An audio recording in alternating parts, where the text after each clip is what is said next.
About 13.8 billion years ago, the universe exploded into existence in an event we call the Big Bang.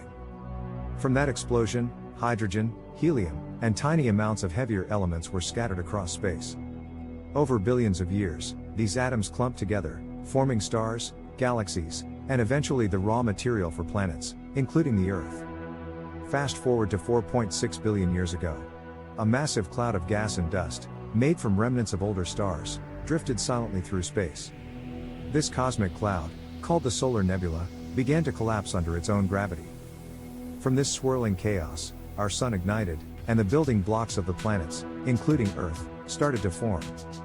Hey everyone, welcome back to History and Horizons. Today we're diving into one of the most fascinating questions in science: how was Earth created in our solar system? And while we know a lot, there are still mysteries, fringe theories, and unanswered questions that might surprise you. Stick around, and don't forget to share your own thoughts in the comments. Around 4.6 billion years ago, the Sun formed at the center of the solar nebula. Gravity pulled leftover dust and gas into orbiting rings around the newborn star. Tiny particles collided and stuck together, forming small objects called planetesimals. Over millions of years, these planetesimals merged into larger bodies called protoplanets. One of these would eventually grow into Earth.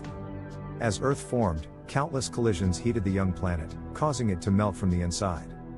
This process, called differentiation, allowed heavier materials like iron and nickel to sink to the center, forming a dense metallic core. Lighter silicate rocks floated upward to create the mantle and crust. This iron-rich core is what generates Earth's magnetic field today, protecting us from the sun's harmful radiation and allowing life to flourish. Meanwhile, the surface of early Earth was a hellscape of molten rock and constant bombardment by asteroids and comets. Slowly, as the planet cooled, a thin crust formed, and water began to accumulate. Scientists still debate where this water came from. Some suggest icy comets and asteroids delivered it, while others think water may have been trapped inside the planet from the very beginning. What do you think? Did our oceans fall from the sky, or rise from deep inside? Around this same time, something dramatic happened: the formation of the Moon. The giant impact hypothesis suggests a Mars-sized object, called Theia, collided with early Earth. The debris from this impact eventually coalesced into the Moon. But the Moon's chemical similarity to Earth has led some researchers to question whether this theory tells the whole story.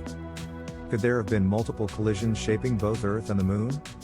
As the first continent slowly emerged, Earth's atmosphere began to form. Volcanic activity released gases like carbon dioxide, water vapor, and nitrogen, creating a primitive atmosphere, very different from the one we breathe today. Over millions of years, this atmosphere evolved, eventually supporting life in the oceans that had already begun to form. Humans, of course, weren't around back then. In fact, it took thousands of years before we even started asking how Earth itself was created. Ancient civilizations often imagined the Earth as a flat plain, resting on the backs of animals, or emerging from chaotic waters. It wasn't until the 16th and 17th centuries, with the rise of modern science, that people began using observation and mathematics to understand Earth and the cosmos. Figures like Copernicus, Kepler, and later Newton helped explain the motions of planets. By the 18th and 19th centuries, scientists like James Hutton and Charles Lyell were studying rocks and fossils, realizing Earth was far older than previously imagined, billions of years old, not just thousands. The 20th century brought even more insights, with astrophysics revealing the birth of the solar system and planet formation processes we understand today. Some fringe theories suggest Earth didn't even form in its current orbit. Maybe it drifted inward from the outer solar system, bringing water and organic materials with it. Others propose that comets or asteroids brought key ingredients for life from interstellar space. It's a mind-bending thought, that our planet is not just the product of local collisions, but part of a grander interstellar journey. So what do you think? Was Earth's creation just a neat sequence of collisions, differentiation, and cooling, or are there pieces of the puzzle we're still missing? Drop your thoughts, theories, or questions in the comments. I'd love to see what you come up with. If you enjoyed this journey through Earth's beginnings, hit that like button, it really helps the channel grow. And don't forget to subscribe for more videos exploring history, space, and the mysteries that connect them. Until next time, keep exploring the horizons.